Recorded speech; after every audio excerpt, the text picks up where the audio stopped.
Okay, sorry. Again, good morning, everybody. I see that there are a couple of new faces today. So I'll just to make sure that you all know how things go during these classes. This is a Zoom, obviously it's a Zoom class, as you can see. So it's meant to be interactive.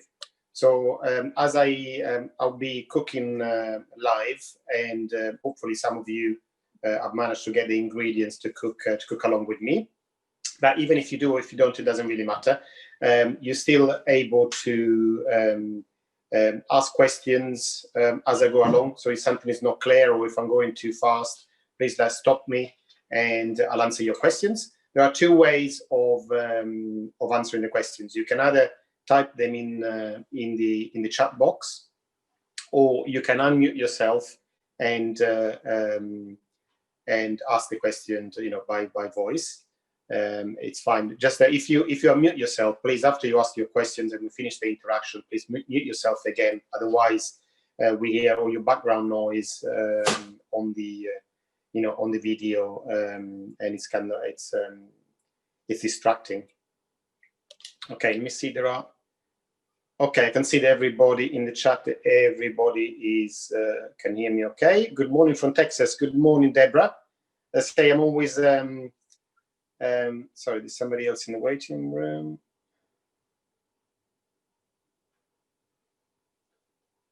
Okay, excuse me a second. I'm trying to at the moment. Okay, we should all be in. So as I was saying before, feel free to interrupt me at any time and ask anything. At the moment, I'm still doing the video on my own, but Maria just arrived, so she will be taking over from the video in a second. So, but please be patient with her. She hasn't done this before. So if you don't get your question answered straight away, she will be happy to call me and ask me. Okay, I'll just turn this around so Maria can see. Wait a second. Okay. No. What you do? Just you can just move this. Okay. Okay, to go where I am. And if there are any questions that will come up, and you just read them out to me. Okay. Okay. Okay, fantastic. Okay. Okay, so let's start from the ingredients. Today we're cooking vegan Bolognaise. Did you want to get a chair, Maria? Today we're doing the vegan Bolognaise. So it will be like a spaghetti with a really nice tomato sauce, and we'll, instead of using meat, obviously, because these are vegan classes, we'll be using lentils. So we make a really lovely ragu with lentils. So first of all, let's have a look at what we're using. Obviously, we're cooking pasta. I normally use either the Cecco or normal wheat pasta, or today I'll be cooking with gluten-free. And the gluten-free, the best that we find. Can you see? Yeah, the best that we found is Barilla. So I'm using spaghetti Barilla. Okay, this is what I'll be using. Okay, but whatever. I mean, it doesn't really matter. I mean, you can use spaghetti, you can use linguine, or you can use tagliatelle, or any long pasta like this would be fine. I've never timed myself for saying, when you are buying these basic ingredients like pasta, make sure you buy a good quality one, because there is a big difference between a good quality pasta and kind of like the supermarket own brand. Especially the good quality pastas are made with durum wheat, where some of the supermarket own brands are made with inferior types of wheat, like soft wheat, and it doesn't cook that well, and it overcooks very quickly, and it's sticky, and it's just horrible to eat. So for a few more pence, I know that normally the Cecco pasta is quite expensive compared to the supermarket on brands, but it is worth its money in gold. Okay, so this is the pasta. Then for the sauce, obviously we're using lentils. Either green or brown lentils are fine. Okay, so I've got one of these open, so I'll be finishing this packet of green lentils, and I'll be using some of the brown lentils to make up the difference. Then we need either tomato passata, or instead of the passata, like today, I couldn't go out to do the shopping this morning, so I just got a couple of tins of chopped tomatoes, and I'll quickly blitz them in the blender to basically obtain pretty much the same thing as a passata. Okay, and then we have our vegetables to do our soffritto. So we'll have 1 onion, 2 carrots, and 2 can you see this? Yeah, and 2 celery sticks. So I'll just put these here because I'll be chopping them in a minute. Then we'll need some extra virgin olive oil. And the only other things that we need are some dried herbs. Today I've got tarragon. I've got actually the other way around. Marjoram. And I've got oregano, or we call it here in England Oregano. Okay. In particular, when you're doing tomato sauces, these two herbs, marjoram and tarragon, are really good because you can use them instead of adding sugar, because they're quite sweet. And sometimes with tomatoes, you never know until you open the passata or you open the chopped tomatoes or whatever you're using, you don't know how sharp they're going to be. So sometimes they are quite sharp, and you need to sweeten them up a little bit. One of the tricks is to add sugar. I don't like doing that, although sometimes it might be needed. But these herbs, like the tarragon and marjoram, they are very aromatic, but at the same time are sweet. So most of the time they do the trick of making the tomatoes a little bit more palatable. Okay, so we have these, and the last ingredient is vegan Parmesan. Okay, so this is the brand I tend to use. But if you find any better ones, then let me know, and I'll be happy to give it a try. So this is going just right at the end, and last but not least, a few basil leaves at the end that give a little bit of extra that fantastic basil aroma that is so nice in pasta. Okay, so let's get started. My pan ready over here, and before we even start cooking, I'll start getting the water going to boil my pasta. So this is a 5 liter pan. As usual, I'll fill it up about 3/4 of the way. I'll be doing about 300 to 400 grams of pasta. I'm not quite sure how much I've got in that box left. But generally, I always fill this up 3/4, and it's enough to cook about 500 grams of pasta.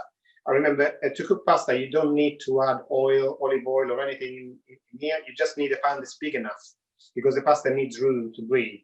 Okay, so something like this would be enough to cook about 500 grams of pasta. If you cook in big quantities, you will need a bigger pan, because sometimes if you put a lot of pasta with not a lot of water in it, then it will stick.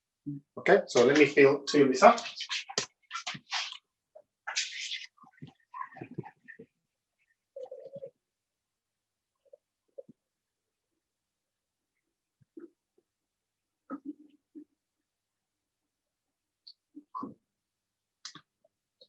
Okay, so you can see it's about like 3/4 full. Maybe a little Is bit more. Katerina okay? Just wondering, since she's.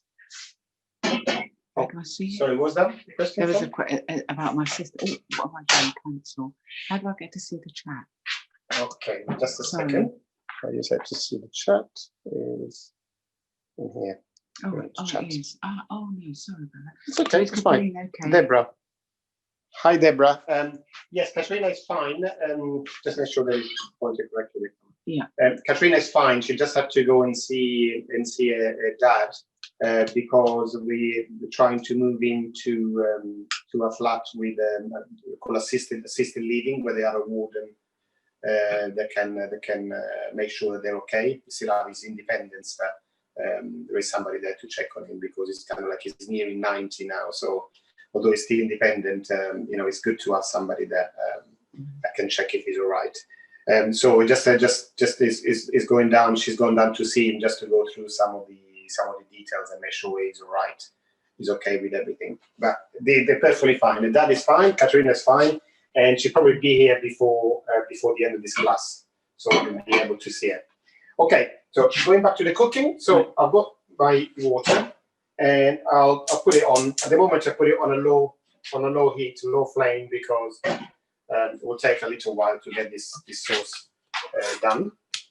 So Maria, if you want to maybe put that a little bit back so we can see where I do the chopping. As I normally do, I've done no preparation before, because I want you to see how long it takes to prepare one of these dishes from beginning to end. My only preparation was washing the vegetables and making myself a cup of tea. Maria, would you like one, by the way? No, I'm all right, actually. How do I get it back to seeing you? Sorry. Once I've done the chat. I'm so sorry. It's okay. You just go close. Oh, close. Okay. Okay. Okay, so let's start. Always start with the onion. So I'll chop this in half. And as usual, doing my usual trick, I'll just peel it back. Peel the skin back. Will give me kind of like a tail to hold on to while I chop the onion. Catherine said that she made the aubergine dish yesterday, and it was great. Which one, Catherine? Did you do the one with the stuffed aubergines, or did you do the aubergine sauce? She hasn't come back yet. I think it's probably the stuffed aubergines that we did last week. We did about 8 last week, and I must say, I'm ashamed to say that they didn't last a day. So she did the stuffed ones as well with the tofu. We thought, we thought they would happen for a couple of days, but they didn't get to the evening.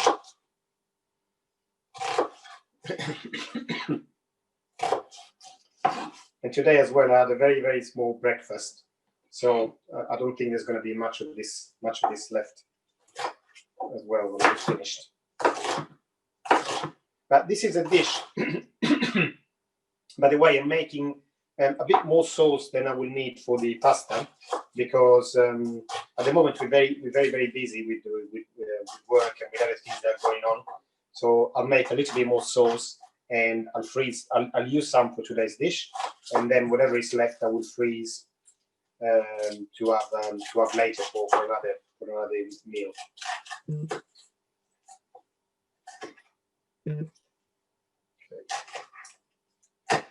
First.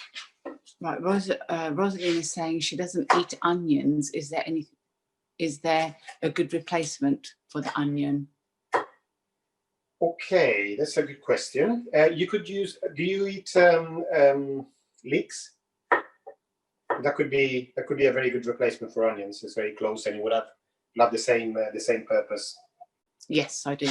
Oh, fantastic! Yeah, yes. You could use a nice leek. You need for this dish. You need kind of use a whole onion, so it would be the same as a big leek. Okay, I will try that. She's going to try that. How can you not eat onions, though? I know. They are one of the bases of Italian cooking. One of the reasons why we use them is because, again, they are quite sweet, and they sweeten sometimes the sharp tomatoes. So that's the main reason why is often onions they're often used in tomato sauces. So as usual, I'll do a couple of cuts, horizontal cuts on the onion. then some vertical ones.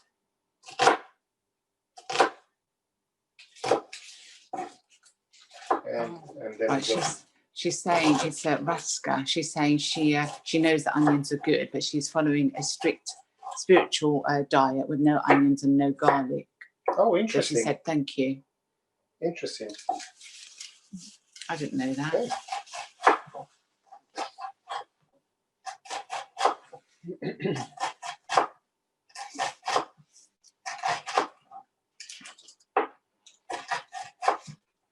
What kind of diet is that, Raska? Yeah, that's quite interesting, actually. I was also going to ask the same question.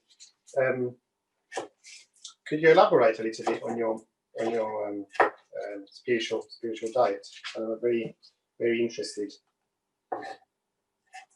Oh, what's that? Oh, Catherine's saying, lucky you, Maria, you're going to have a chance to sample the food. I know. She is lucky. Very lucky. Absolutely. But yeah, if you wouldn't mind, Raska, if you could maybe say a little bit more about your diet, that'd be interesting as well. Yeah, that's very, very, very, very interesting. We're all quite spiritual in this house as well. Mm. So it'd be interesting to share.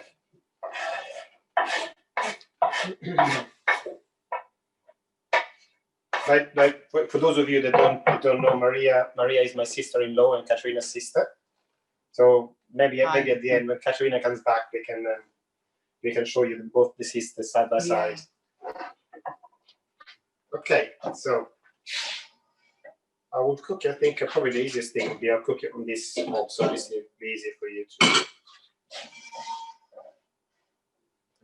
see it. Okay, so we got the onion in there. So while I chop the other things, I will start the onions going very, very gently. Got about, say, about 3-4 tablespoons of olive oil,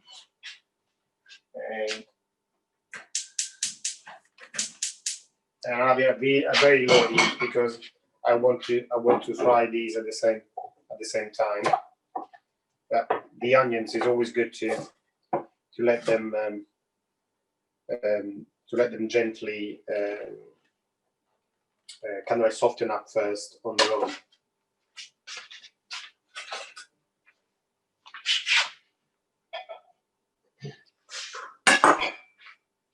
First, give it a good stir. Oh, another ingredient I forgot to mention before is we use a drop of red wine.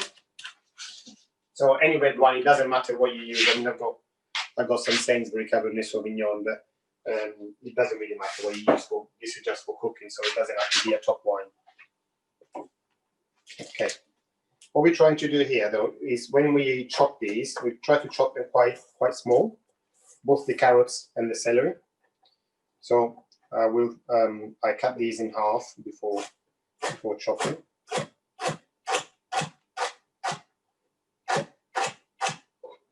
Get this out of the way.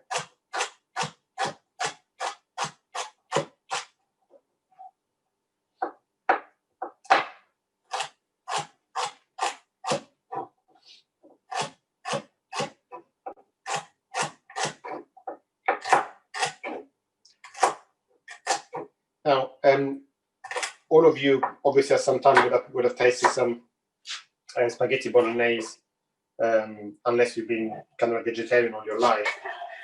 And like many things in Italian cooking, one of the main uses of, or at least in my family, of spaghetti bolognese was like to use the leftovers. So if my grandmother cooked some meat in the evenings and there was some left over, then she will use it to cook a tomato sauce with it. So it never in Italian cooking.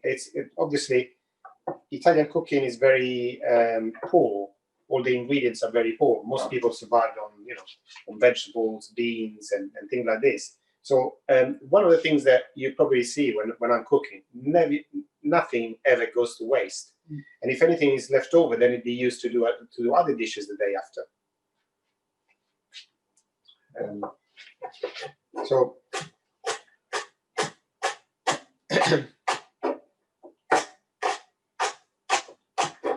carry on chopping.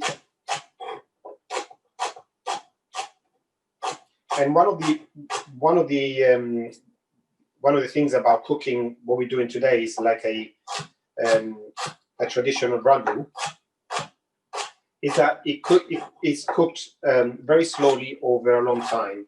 I mean, today this will take about half an hour, but if you have more time, the longer you keep it on the stove, the better it is. So if you got a couple of hours, you just put it on a very low heat and cover it and let it cook.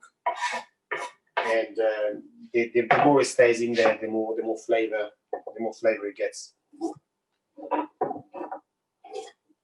I keep this little bit for the rabbits. Oh, this is I just give you a little laugh.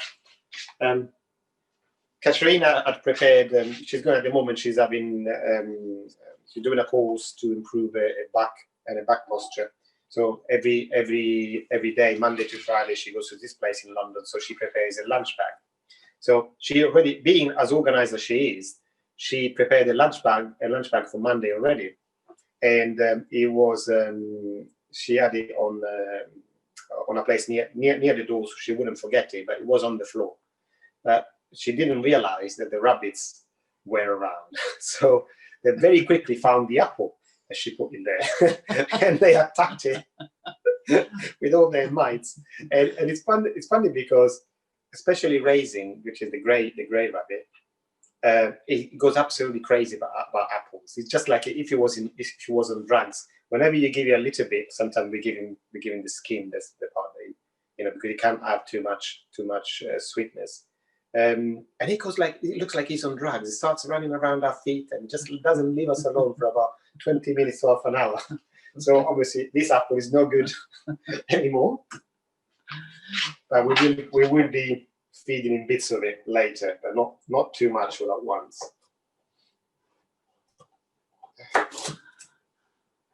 How funny, said Deborah. Yeah.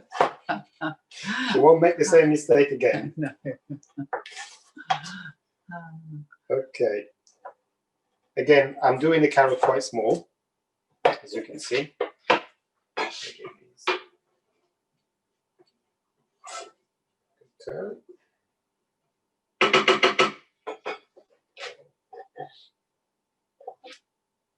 And again, these carrots, I mean, I don't peel these carrots because these are organic.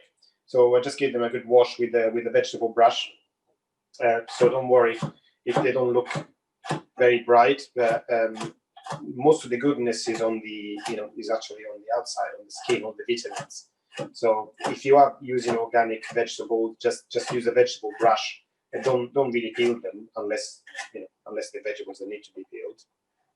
But we do peel the carrots when we use in supermarket ones, the normal non-organic ones. Okay.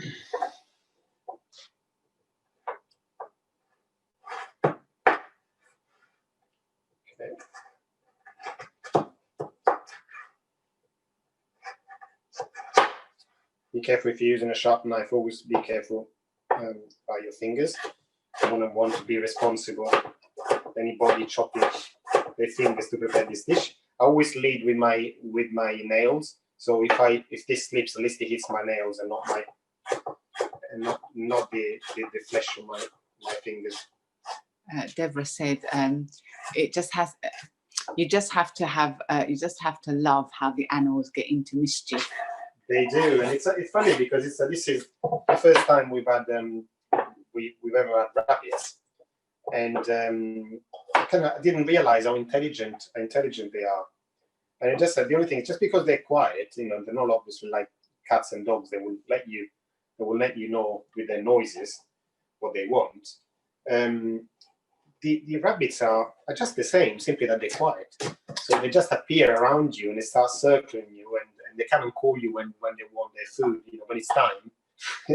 We couldn't go much later than 4 o'clock in the afternoon when they eat, because from about 3:30 they just they don't leave us alone because it's their food time.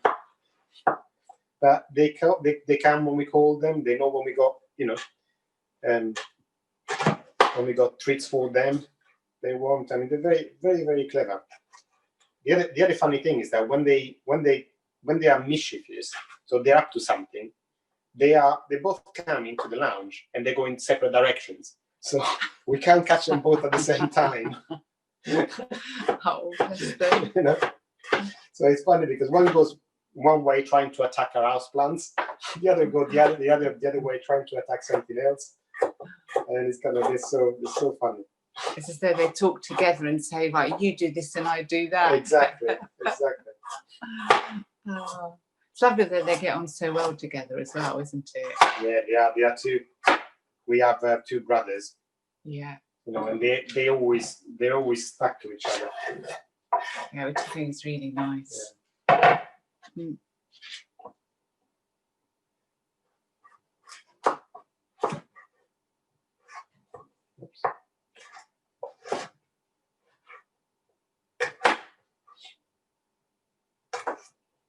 This is a little bit bent, this carrot, so a bit more difficult to make little cubes. We manage.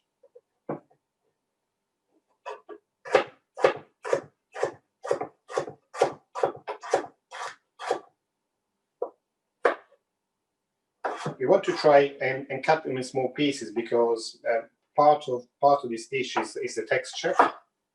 So don't really want these vegetables. I mean, apart from the onions, they're always obviously they will disintegrate when you cook pretty much. But the carrots and celery, you want them to stay and have a little bit of texture to the dish.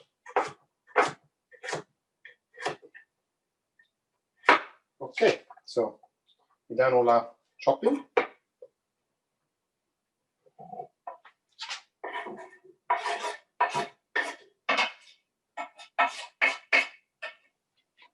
Okay, and now I can turn the heat up a little bit.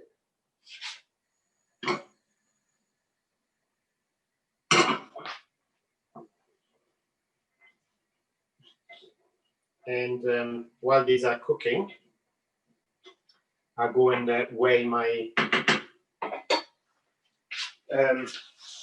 lentils. So you get, I do it by side pretty much, but just so that you know at least what I'm using, I will measure it up for you. What I use a mug of lentils. So this is a kind of like standard size mug. Suppose I hope everybody has got access to one of those. And I'll finish these green lentils. Deborah said that she found a wild baby rabbit outside and would put food out for him. Then one day she was a bit late pushing the food out and the rabbit came looking in the back window until he got his food. Fantastic. That's really lovely, isn't it? So you're still feeding him, Deborah? And then Catherine says, what, no garlic, Luca? No, I was going to say, it must be like a real surprise for you. The first time they are not using garlic. I mean, I don't suppose it would anything would happen if if you use a bit of garlic as well. But it's not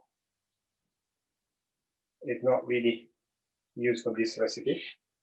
Okay, so I've got at the moment 170, 180. I suppose it will be, by the time I finish with this, it will be about 200 if I fill this up.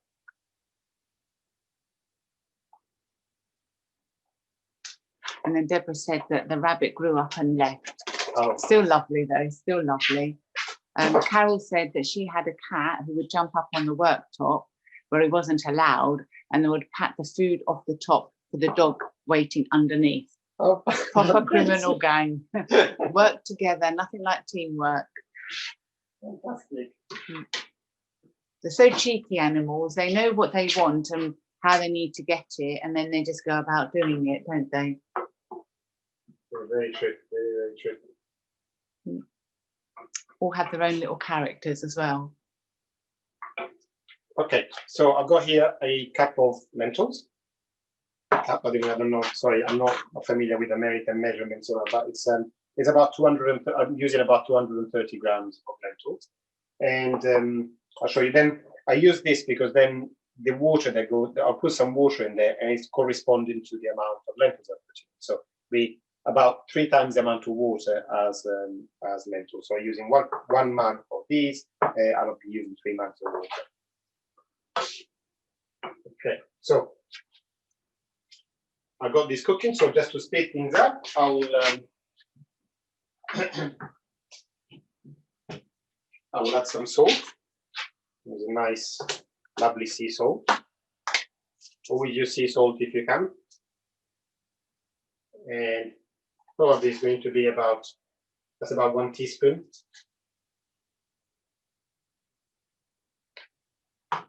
It's not just, I mean, it's a lot for those vegetables that we need to use. We'll add the lentils and then we'll add tomatoes, so don't worry. I'm not mad on salt, it's just the right amount.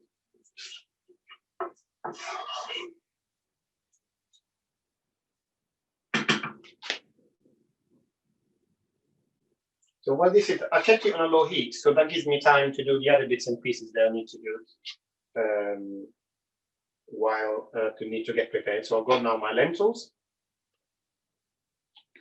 I got my herbs ready if I need to. Now the only other thing is the tomatoes, and these are chopped tomatoes, so we need to quickly put them in the blender. Always those are a bit difficult when they're like this, to try not to get tomato all over my shirt. Yeah, might have to be one. Yeah.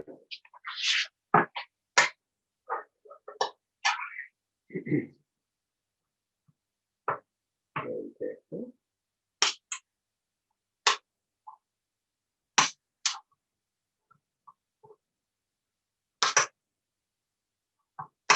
Take a look at the more up. Right, and shoot. Good.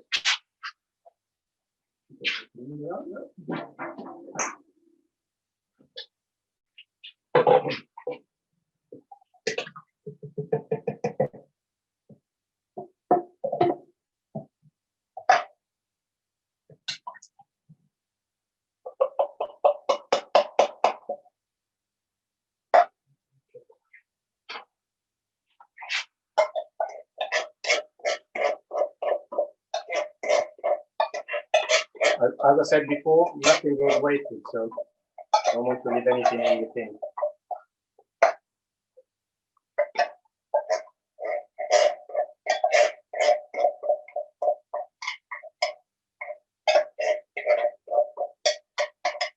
Okay, so this is ready. Got the pinch of salt in there as well. This is what we do, by the way, in the thing. When you make a passata, you go like a couple of olive oil. I'll just show you the procedure. You do this, and then once it's ready to go into the bottle, you put a couple of basil leaves to give it the basil flavor as well. Okay, now let's get another. It's still on a low heat at the moment, so it's sizzling away happily, very gently. And we got the blade.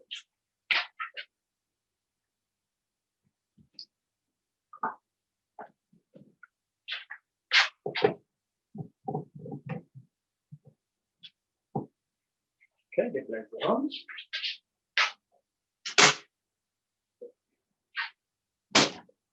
Now excuse the noise.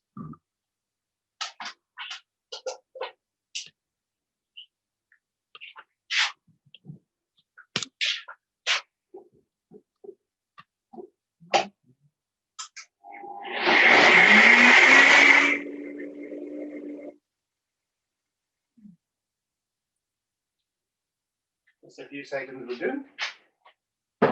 Okay.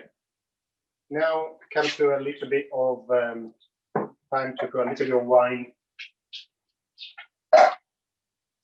in what we call spumare. So I put a little bit, now the water is already boiling, but we don't need to cook the pasta yet, so I'll turn it off for now. So basically, we put some wine in there to give it some flavor, but we'll let it all, before we carry on with the cooking, we'll let it all evaporate. So, with about a glass of wine, that will do. Pretty much what I've got left. It can all go in there. It goes in the pan. Just turn it up a little bit to let it evaporate.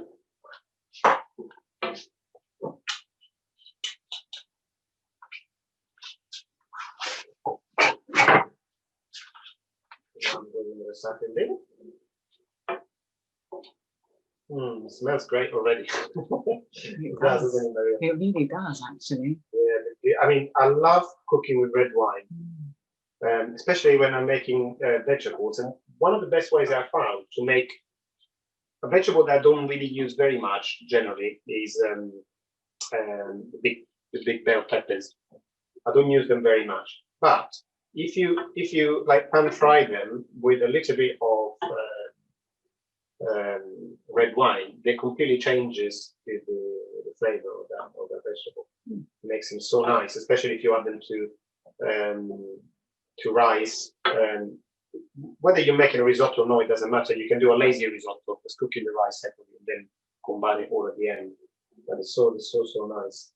Recently, I've been using a lot of alternative grains. So I've been making basically cooking either spelt or rye, or what's the other one that I'm using? Barley, and making basically a lazy risotto with them. Right, Sue, yeah, Sue is saying a picture just froze. What did you cook with the wine? I've just added the wine to the vegetables that were already in the pan. So that's all I've done. So, okay, I put half a glass of wine in there, and now I'll let it cook and let it evaporate before I add the lentils. One of the good things about cooking with lentils is one of the few pulses that you can cook directly without soaking. So it's really good. We can put them straight in there and they can cook in the pan. So, can you see the frying pan there? If you want to come a little bit closer. That's it. So yeah, you can see nice. now there's still you can see the red liquid in there is still in there. So I'll let it go for another minute, and then I will add the lentils so that they can all absorb the flavor. In the meantime, I will put my kettle on so I can have some hot water. So I can add hot water to the lentils without. We could do it in cold water, it just slows the cooking down. Excuse the noise of the kettle.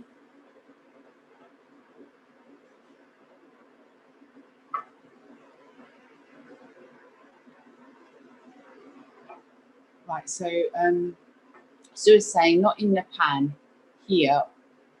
What were you talking about when the picture froze?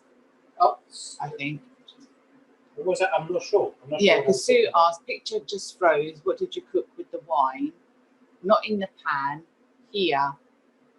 What you were talking about? Oh, I was talking about how I love cooking with red wine, and especially with it's really nice with peppers, like the big peppers. I don't use them a lot because I find them sometimes too sweet.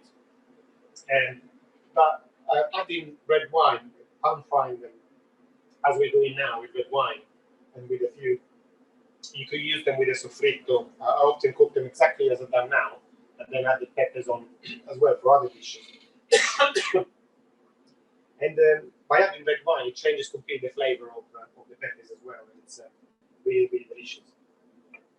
Now, do not add peppers to this dish, okay? They're good for many other things, but not for the bigger Bolognese. Sue said thank you. That's all right, you're welcome. Okay, now add the lentils.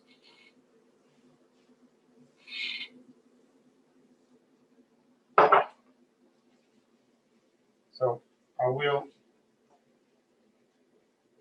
cook them in the pan for a minute just to let them absorb all the flavors. like the oil and a little bit of the one that was left, and the juice from the vegetables.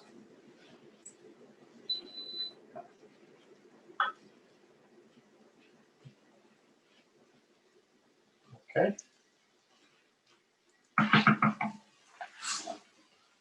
And now I will add the tomatoes. Let's try them.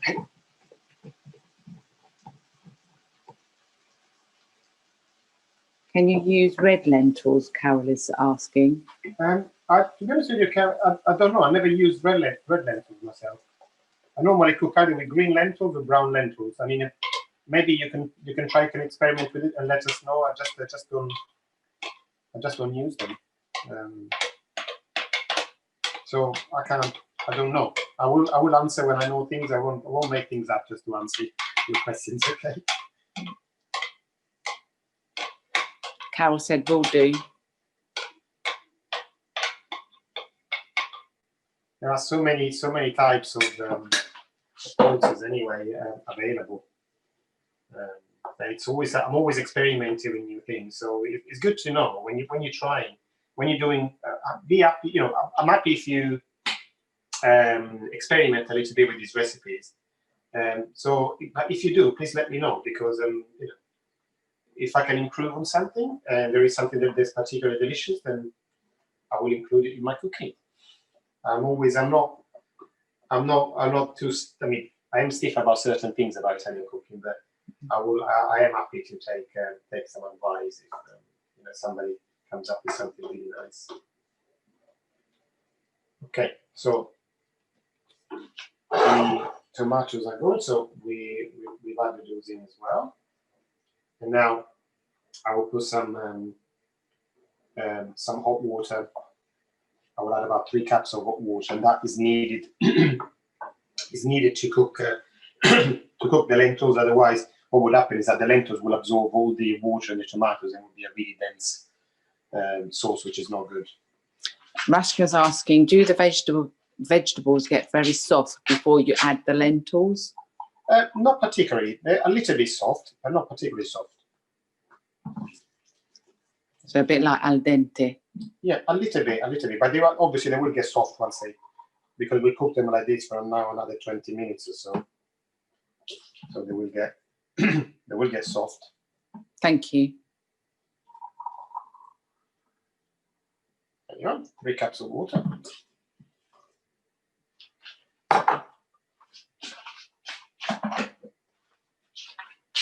Now we will give them a nice stir.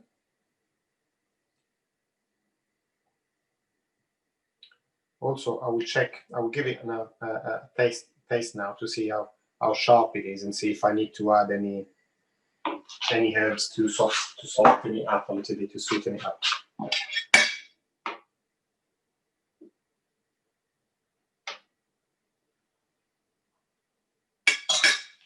Yeah, it is a little bit sharp.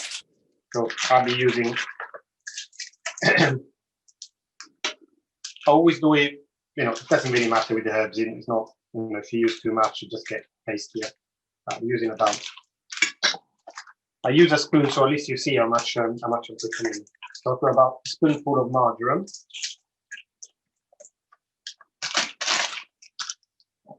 And this you will need to taste what you're cooking. So if you need anything sweeter, I use a couple of spoonfuls of tarragon. Sue's asked, was that 3 mugs of water? It was, yes, sir.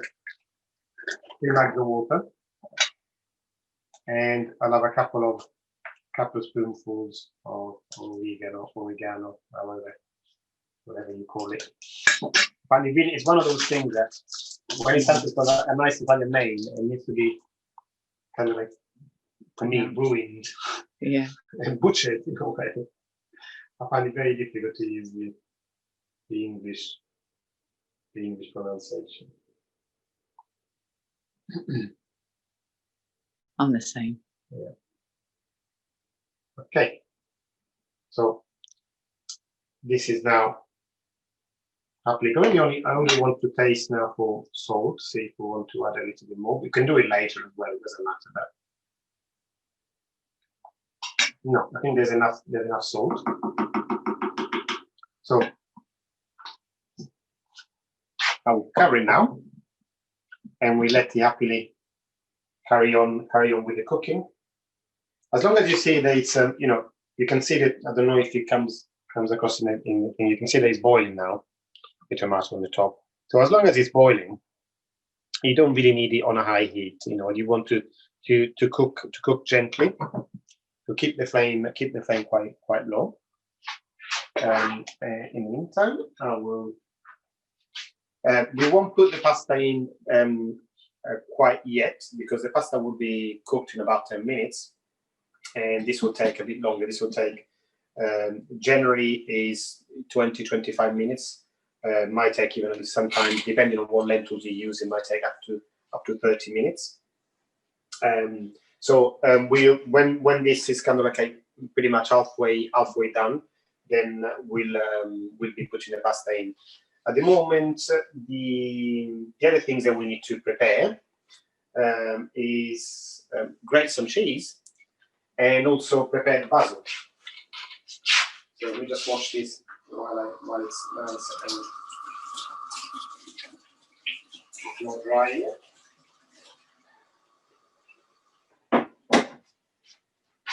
Okay. Then we'll get.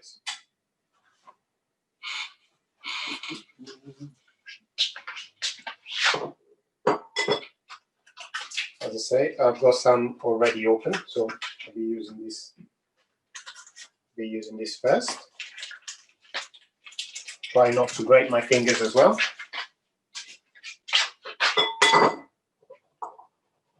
So with Parmesan, it's down to taste. It will be added right at the end. So you can eat this without. A lot of people eat it without Parmesan at all. I like a little bit on top, but you don't have to. And don't ask me how much to put in, because it's completely down to your taste buds. Okay, so put as much or as little as you like. I'm doing 300 grams of pasta, so I would grate quite a bit.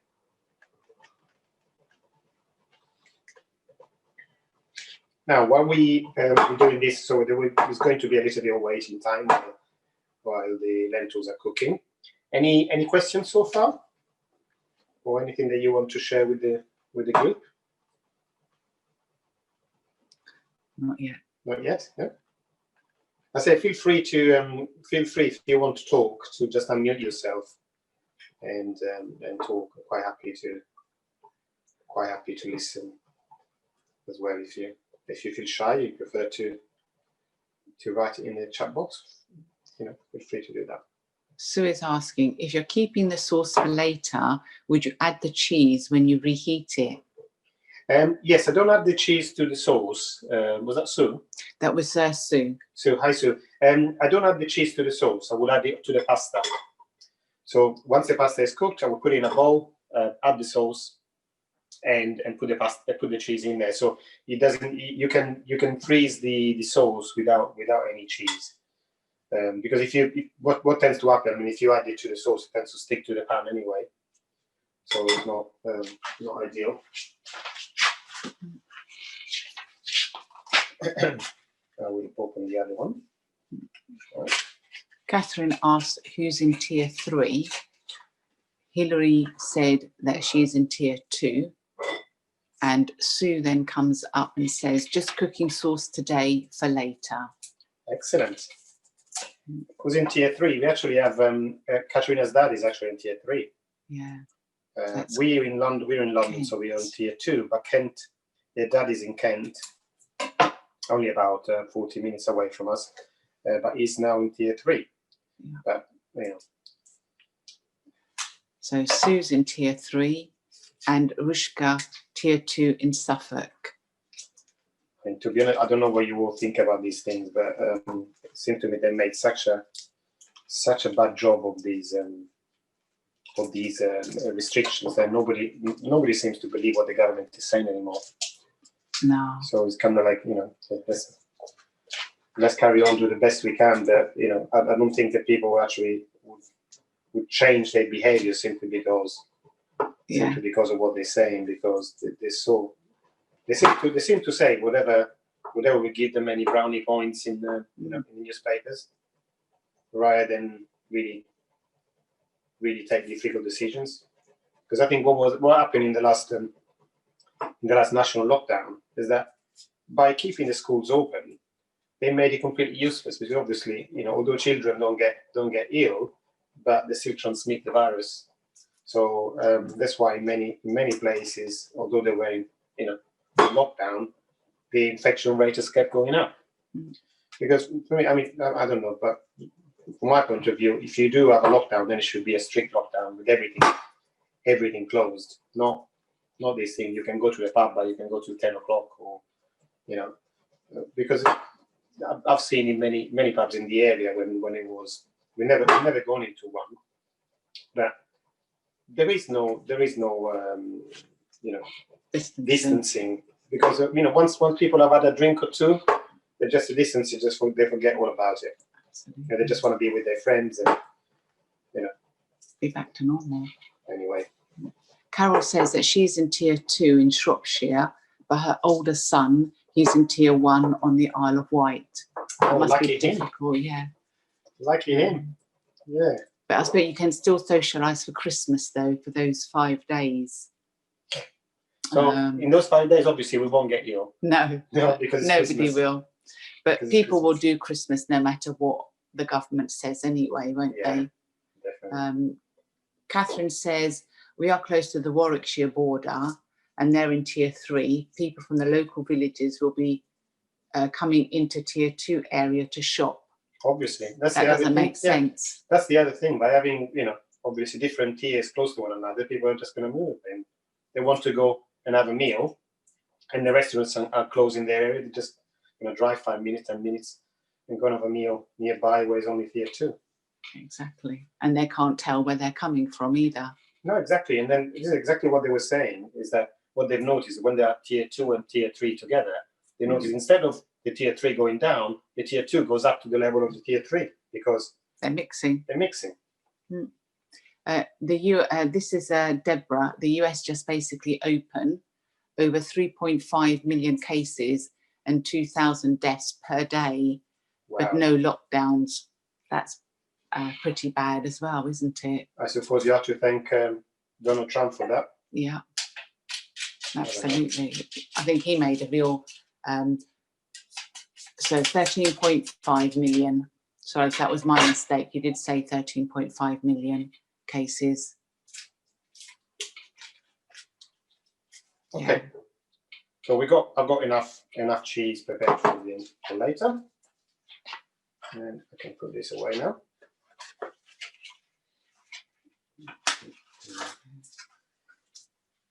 Let's hope that Biden makes a better job of Trump. Be a bit difficult to do a worse job than him. Basically, he hasn't done anything at all. No, other than just cause problems and trouble.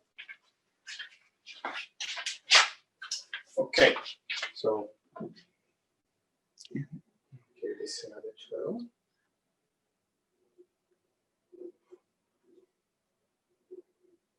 So Catherine is saying, you keep saying you're very busy, Luca. What kind of job do you have? What kind of job? Okay. We have 2 separate businesses. One, we do we hire tropical plants to office buildings and showrooms and hotels and all these kind of things. So obviously at this time of year, we also do Christmas trees and decorate them. So it's kind of like a very busy time. And the other business we have is instead in property, and we are property investors, and also we run service accommodation apartments.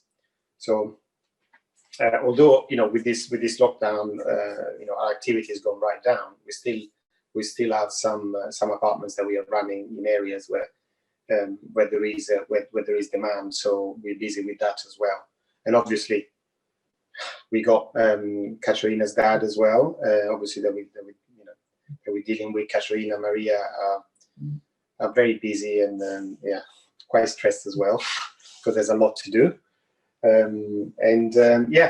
There's at the moment everything is going at the same time. It's been. We thought that we would have when Francesco went to university. We thought that we would have a little bit of time to ourselves. Instead, it hasn't really turned out that way. We haven't stopped. We've been working, weekends as well. Like I can't remember the last time we've taken, half a day off, even on Saturday or Sunday. So this is my only time. This is keeping me. I wanted to thank you all for coming to this thing because this is keeping me sane. Because for a couple of hours, obviously, while I'm doing this, I can't think of anything else. So it's been a really good for me as well to do something that is not connected to work at all, but it's like unbridled pleasure.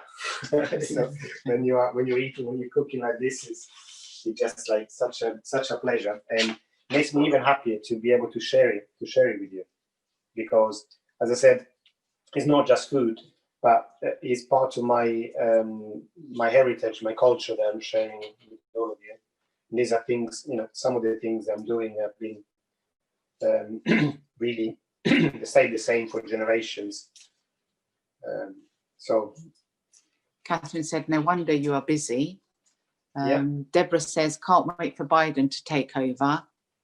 And Deborah says, I love your classes. Oh, thank you, Deborah. Thank you very much. And Hilary, it's lovely to hear that you are useful.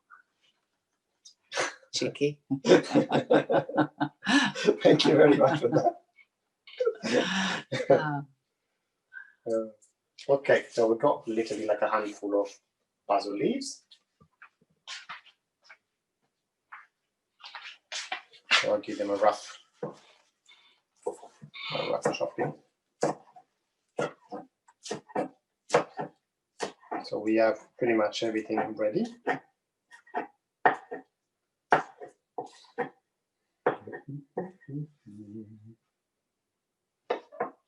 And the basil goes in right at the end, okay? So when we're just about to turn the heat off, then we throw the basil in, because it doesn't really need cooking. Okay, so I think we're just about, I suppose, about halfway through. You can see slowly as it's still very liquid. And what I'll do now, I will put the water for the pasta on, and I'll keep the lid off. So while the pasta cooks, this will thicken up as well, as a lot of the liquid will, the water and the liquid in the tomatoes will evaporate, and so the sauce will get thicker. Just want to see how the lentils are doing at the moment.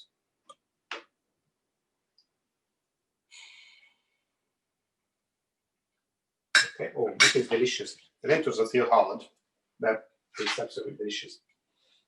Okay, so let's turn this on. Hilary's saying that she loves to watch you on a Saturday. It's her relaxed time. Oh, thank you very much, Hilary. I hope that you also cook some of the things I'm showing you, and you enjoy eating them as well, because that's part of the experience, And then Carol says, I have 2 businesses as well, and it's hard to take a holiday, but I enjoy your classes and it makes me sit down for about an hour. That's fantastic. Fantastic. Carol, I know that you mentioned, what your business, I couldn't quite remember. I know that you deal with, people that navigate people through the benefit. Luca, I'm an occupational health advisor, but I run a first aid training company as well. So I teach people in first aid, but then I've got a lot of work with people with COVID, and I mainly work in industry, so busy. But I appreciate also with Katerina, because I looked after my mum with dementia for 9 years, so as well as all my rescue animals, of course. So, but, wow. But keeps you going when you're busy. Oh, definitely. definitely. You sound pretty, short of time as well. So I'm really honoured that you're taking the time to be here on a Saturday.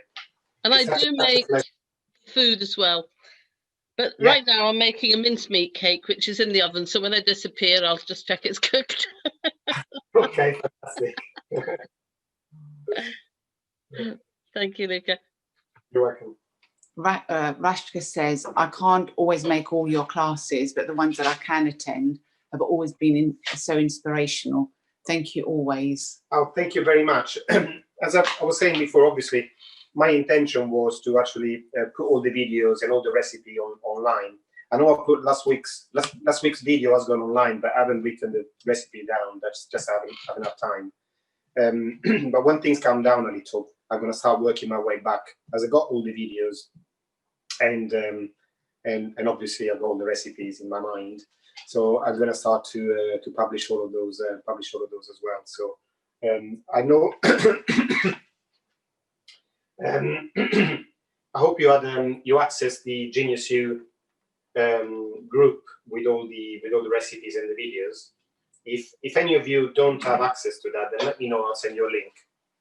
Okay, because there are quite a few. There are quite a few that already they're already on there. And as I find time, I will add the others on as well. Okay, so this is the water is boiling for the pasta. Hilary says that would be great. Yeah. Just obviously before we put pasta, as usual, put like 2 tablespoons of salt in the water.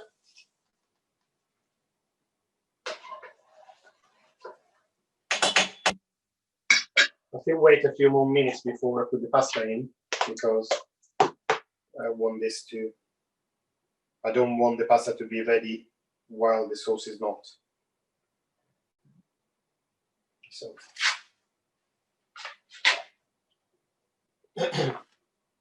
what I tend to do is that when I can start seeing that the lentils are softening up, then it's time to put the pasta in, because by the time the pasta is finished cooking in about 10 minutes, then the lentils will be done too. As you can see, there's a lot of sauce in there. Okay, so we won't need all of it. We won't need all of it for the pasta that we're cooking. But I made some for future meals. Use that one of these. And the other thing is also when you have more like a lot of sauce like this, because sometimes it's good to do it in the pan and finish it off in the pan. That when you got so much like now, then what you do before serving it, I'll be combining the pasta with the cheese in a bowl like this, and then from there, once it's all been as I wanted, then I'll be transferring it onto serving plates, serving dishes.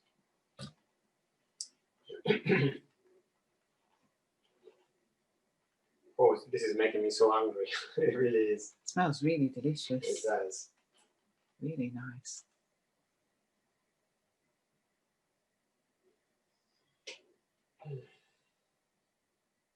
I'm not sure if Katerina would be back in time today, because she phoned up earlier on that there were some problems on the motorway. So she was diverted, and what happens if you go onto smaller roads with a big amount of traffic, then it might take a lot longer to get to her dad than she thought.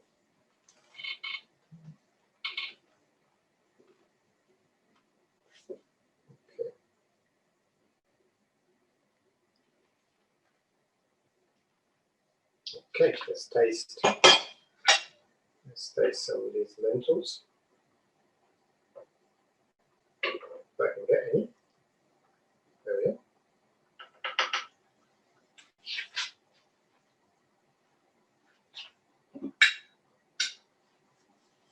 Okay, this is quite hard, so I'll just keep it going. It's so relaxing as well. But sometimes because we're working quite long hours at the moment, and sometimes the last thing I want to do when I get home is cook. But sometimes even if I don't have to, I force myself to do something because it does relax me. And it's nice also to eat some hot food rather than a sandwich or something like that. Unfortunately, last week I tried making some olive bread, but unfortunately, what happened? I'll show you in a second. I prepared. I did everything I need to do. Everything was done perfectly, but I forgot to put the bread in a warm place to rise.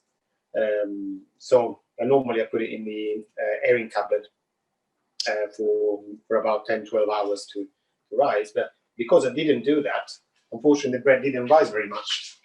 And this is what happened. I'll show you.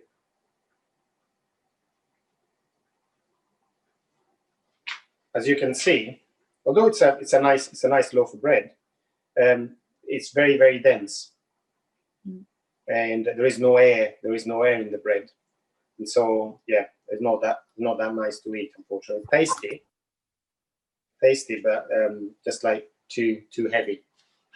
And this is kind of like the size of this. It was like double this. We had some.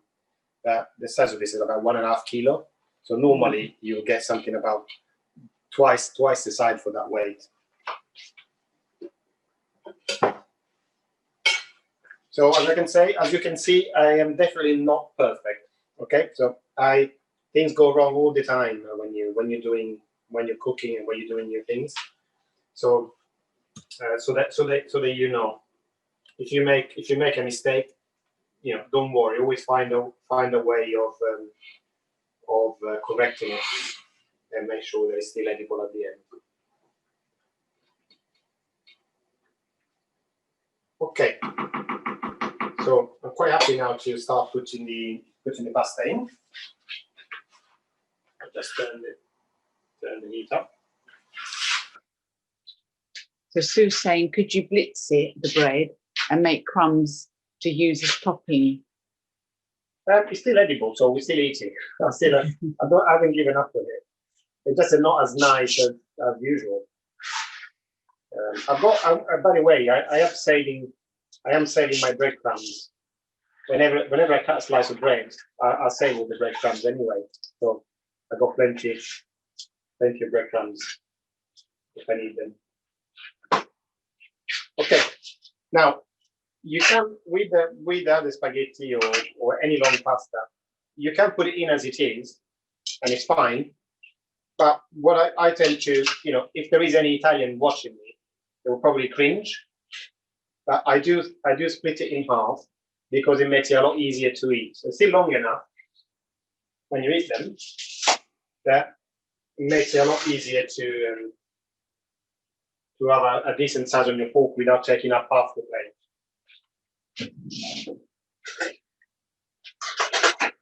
Catherine says, I do that too. Yeah, definitely make life easier.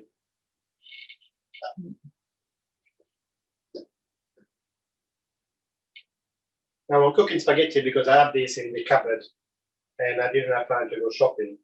But I must say that it's not my favorite pasta, spaghetti. I tend to use generally either linguine or tagliatelle because simply they got bigger surface for the sauce, and I prefer them. And there is a little bit more of a bite to them. That spaghetti are fine as well.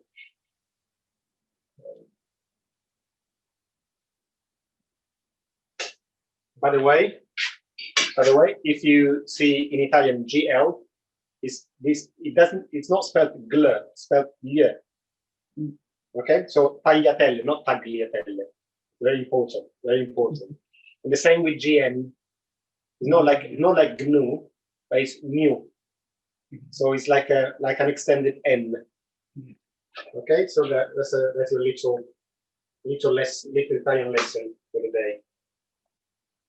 It's an important one. Yeah, it's funny because there are some of the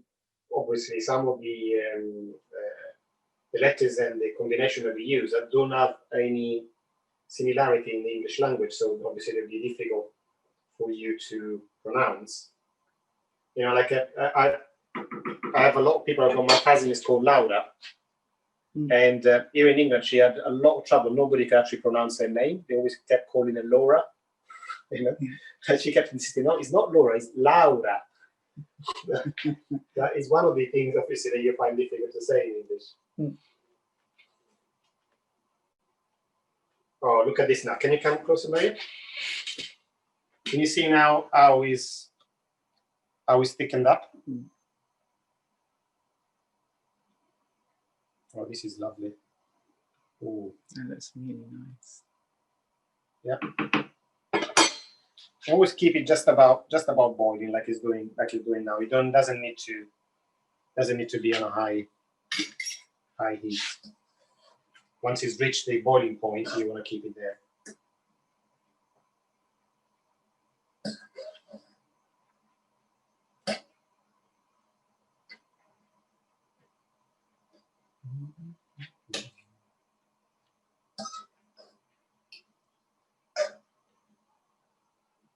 Always, who can tell me the thing that we need to do before we drain the pasta? Let's see how much attention you paid. Well, anybody? Keep some water. Excellent. Keep a mug of water. Excellent. Exactly that. Exactly that. And that was Catherine, Sue, and Carol. Oh, very good. Looks lovely. Lucky Maria. I know, I'm very lucky. Very lucky today. Thank you, ladies.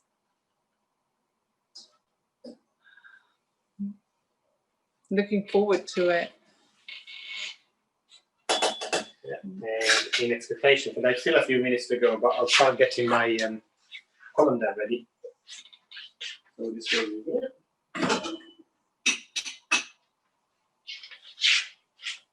And as I go a couple of minutes, I will start tidying up a little bit, put things away.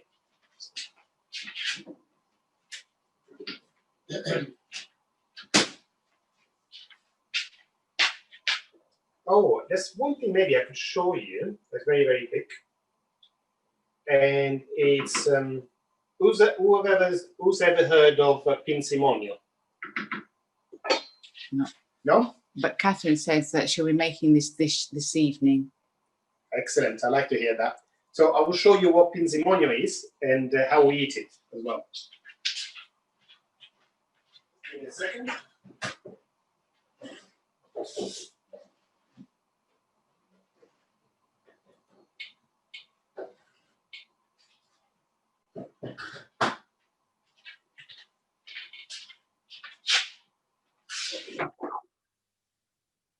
Okay, so this is a fennel. I don't know how many of you know it and use this vegetable. It's often served in Italy at the end of dinner, kind of like to help digestion. Or you can eat it as it is, like I'm doing now, which is nice. But the way it's served is in what is called pinzimonio. So it's very, very simple. You put a little bowl like this. You get my ingredients.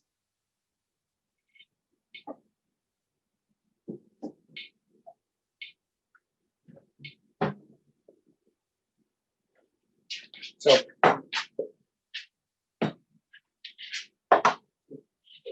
olive oil. This is the really nice olive oil that a friend of mine has brought over from Sicily. Okay, so a little bit of olive oil. Then we'll add a little bit of salt, pinch of salt.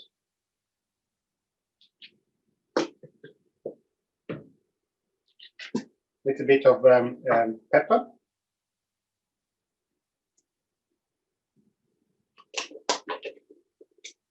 Like this.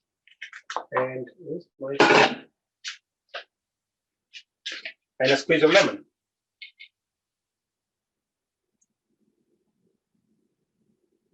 Okay. Sorry, let me just check the pasta first. I don't want to, when I'm talking to you.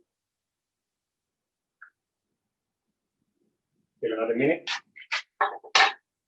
So just give it a twirl.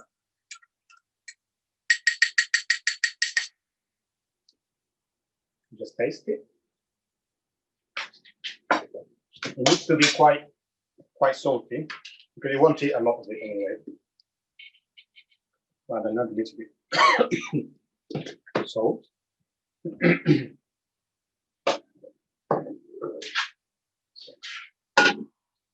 And then you just when you open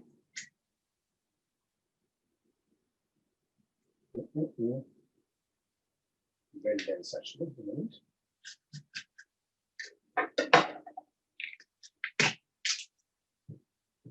So you just cut it like this, and you can do it without the vegetables, but fennel is definitely what we tend to use. So and you just use it to dip your vegetables in there. Simple as this. And it's so refreshing at the end of the meal. Really, really nice. No, yeah, feel free to try some. Not my favorite. Okay, this is done. Now, if you want to have a look at the nice, lovely texture that this thing has got, and the pasta, I think it's ready too.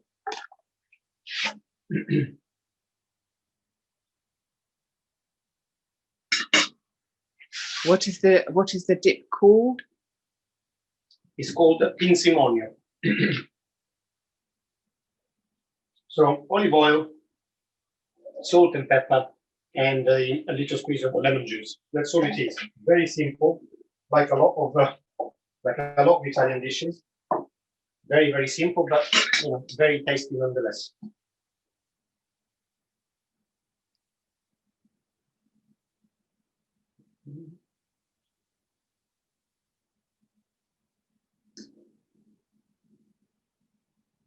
Okay, just a little bit al dente, as exactly as I like it.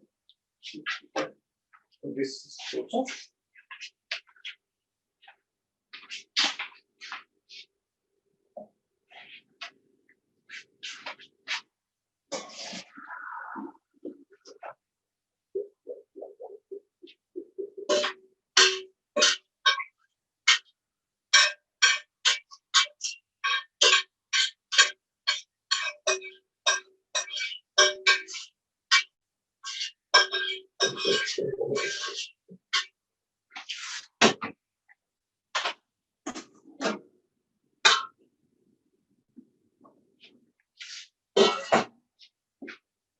Okay, so we got the pasta there, so I'll make a little bit of room so I can show you.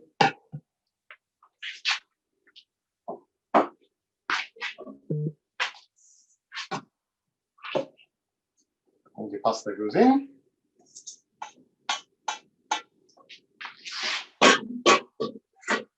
This is ready now, so I'll turn it off. So if you've got more time, you can very happily keep this with the lid on and let it go for a couple of hours. It's fine. You don't have to take it out in half an hour. The longer it stays in there, the more flavor it will have.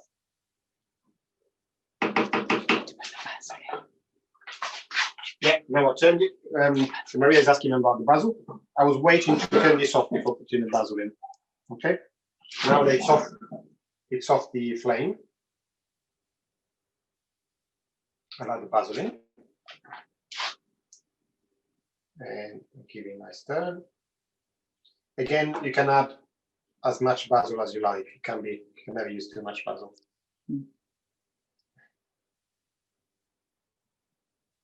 You can it's already releasing the flavor. There's the smell. You can taste. I can smell the basil just by adding it on like this. Oh, this is nice. Making me so hungry.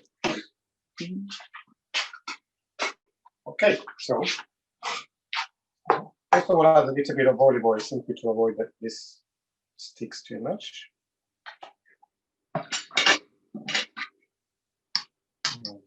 So a little turn.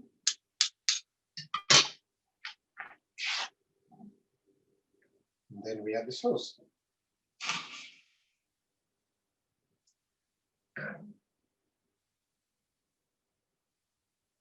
Again, I'll leave it up to you to how much or how little sauce you like in your pasta. I like a lot.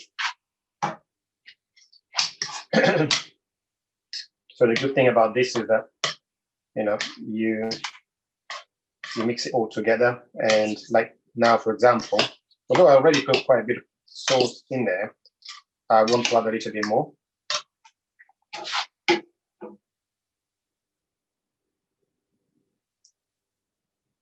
And I go on also, it depends on what you want. I'm going to the bits where I got a little bit more juice.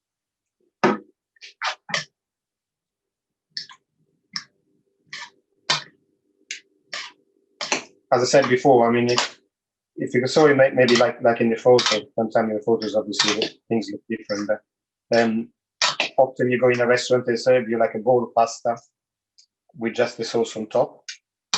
I don't like doing that at all, because I want every bit of pasta, every single bit to be full of flavour. It's yummy, said Deborah. It is yummy. And and now I will add cheese.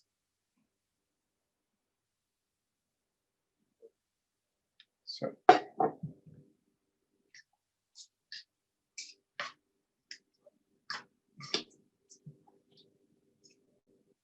make sure all the cheese is melted as well before serving.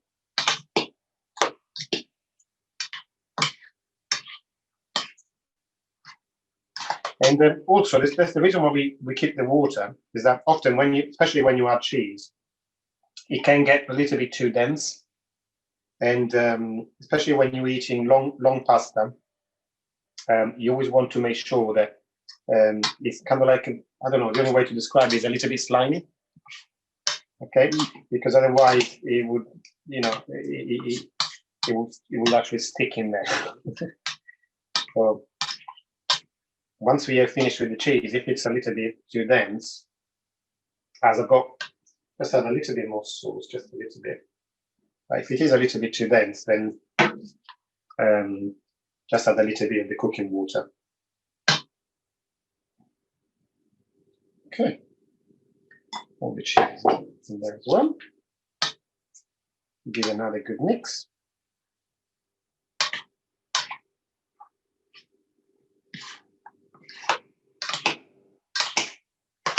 Oh.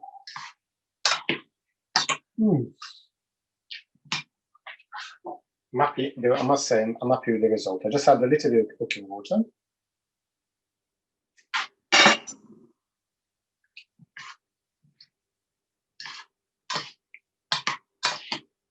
While I'm finishing this off, any questions? Anything that's not clear? Do you want me to go through anything, any passages or anything? Or is everything clear? And you're ready to replicate it tonight? No questions yet. No questions, good. There you are. So let me serve my guest and my willing cameraman. Oh. Yes, so I hope I did a good job for people. I didn't go everywhere. I'm sure you did. Tell me how much, Maria. Yeah, that's lovely. So what's that? Oh. So Carol's bought some chestnuts yesterday, and she's going to roast the Sicilian style tonight. Excellent. Sue says my kitchen smells lovely, and Kaushka, all clear and definitely looks yummy. Thank you, Luca and Maria. Thank you. Yes, all good, welcome. Maria. Great job on the camera. Excellent filming. You should just like Katerina. Oh, fantastic. Thank you, lovely ladies. Thank you. Okay, there's plenty there as well for Katerina when she gets back. But she's being very careful at the moment with what she's eating. She'll probably just taste it. Bless her. All getting ready for Christmas. Okay, and are you, as usual, the last touch always when you Just a little bit of fresh olive oil on top. That's it. Okay, so Maria, if you want to put that down, and as long as you can, you're welcome to. Thank you, Luca. Voila. That is lovely. So this is really delicious. the The end product. end product, yeah. So I must say, and especially if you've got meat eaters in your family, Wow, this is really delicious. they won't notice. Sometimes they won't notice too much. There is no meat in there because it's so nice. What do you think, Maria? So she's obviously I'm a bit biased, but yeah, it's absolutely delicious, really lovely. I don't often cook with lentils, very rarely, but this is really, really nice, really yummy. And they're very good. They're full of iron and lots of other vitamins as well. So lentils are definitely one of the foods they should include in the diet. I bought some of the green lentils, and I'm going to use them as well. Thank you very much, Luca. That's all right. You're welcome.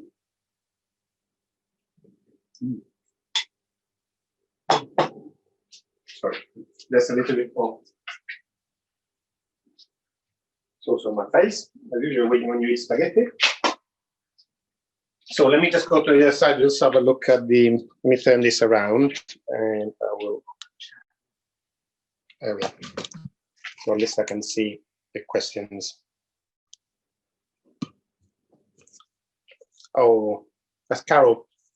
Well done, Maria, and thank you. Look at best wishes, Katrina. I hope Dad settles in fine. Thank you very much. Unless so I'll get your view of Maria that's tucking into a pasta. So unless you have any questions, we will end the demonstration here. And from Carol to I'm so jealous. I know you're gonna have to come here once to taste it yourself. Okay. Worth it. Yeah, this is honestly, it's so easy to make. From Deborah Payne.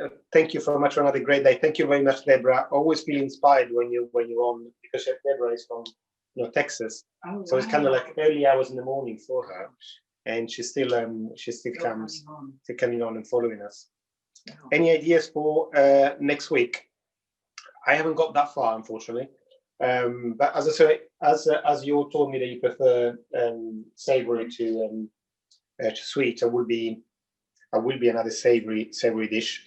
Might have a little bit of sweet as well on the side. But Sue says that thank you very much. Taste is great.